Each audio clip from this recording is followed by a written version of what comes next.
살인범이 시신에 자신의 흔적을 남기는 경우는 종종 있습니다.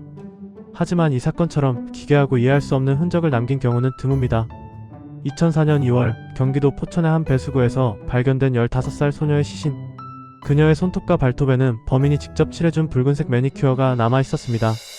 도대체 범인은 왜 차가운 주검이 된 소녀에게 매니큐어를 발라주었던 걸까요? 오늘 이야기는 한국 강력범죄 역사상 가장 기이한 미제 사건, 포천 여중생 살인 사건입니다. 시계 바늘을 2003년 11월 5일로 돌려보겠습니다.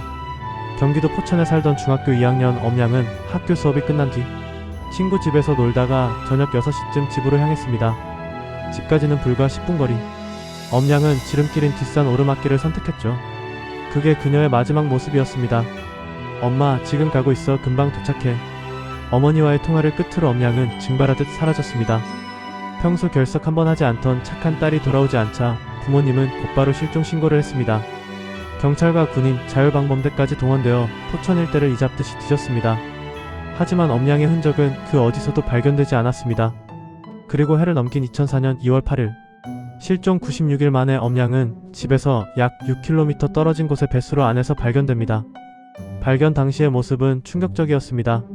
옷이 모두 벗겨진 알몸 상태로 지름 60cm의 좁은 배수관 안에 웅크린 채 유기되어 있었기 때문입니다.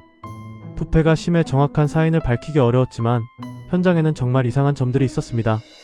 첫째, 엄양의 소지품인 교복, 속옷, 가방, 신발이 단 하나도 발견되지 않았습니다.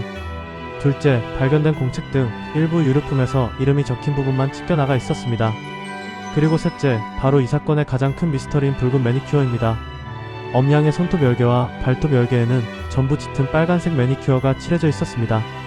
경찰 조사 결과 엄양은 평소 매니큐어를 바르지 않았습니다. 학교 규정상 바를 수도 없었죠. 즉, 이 매니큐어는 범인이 엄양을 납치한 후 혹은 살해한 후에 직접 칠했다는 뜻입니다. 국가수 분석 결과는 더욱 소름 돋습니다.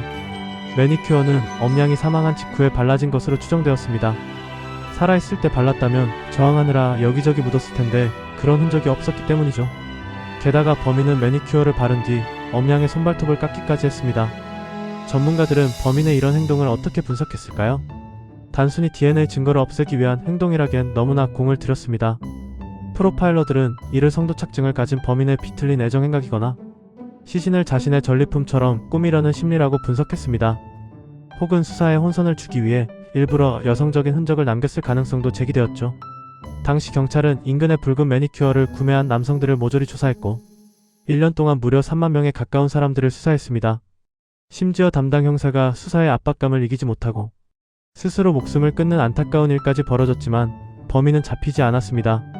그렇게 사건은 영구 미제로 남는 듯 했습니다. 그런데 2019년 사건 발생 16년 만에 결정적인 제보자가 등장합니다. SBS 그것이 알고 싶다를 통해 나타난 제보자 A씨는 엄양 실종 당시 자신도 대학생이었으며 비슷한 일을 겪었다고 털어놓았습니다. 엄양이 실종되기 일주일 전 A씨는 사건 현장 인근에서 흰색 승용차를 탄 남성에게 납치될 뻔했습니다. A씨의 기억은 매우 구체적이었습니다. 차 번호판에 경기 지역 번호가 있었고 운전자는 30대 초중반의 남성으로 피부가 유난히 하얗고 손이 여자처럼 고왔다고 했습니다.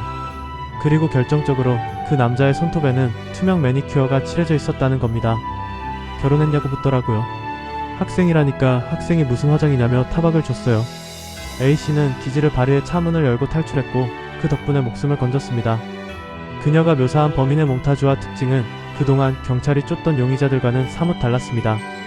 경찰은 이 제보를 바탕으로 재수사에 착수했지만 이미 너무 많은 시간이 흐른 뒤였습니다. 엄양의 유류품 중 이름표를 떼어간 치밀함, 차가운 시신의 손발톱에 붉은색을 칠하며 만족감을 느꼈을 변태적인 성향, 좁은 배수구 깊숙이 시신을 밀어넣은 잔혹함. 범인은 어쩌면 평범한 이웃의 얼굴을 하고 지금도 우리 곁을 스쳐 지나가고 있을지 모릅니다. 공소시효는 폐지되었습니다.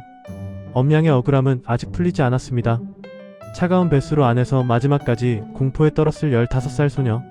그녀의 손톱에 붉은 매니큐어를 칠하며 범인은 도대체 무슨 생각을 하고 있었던 걸까요? 우리가 이 사건을 잊지 않는다면 언젠가 그 답을 들을 수 있지 않을까요?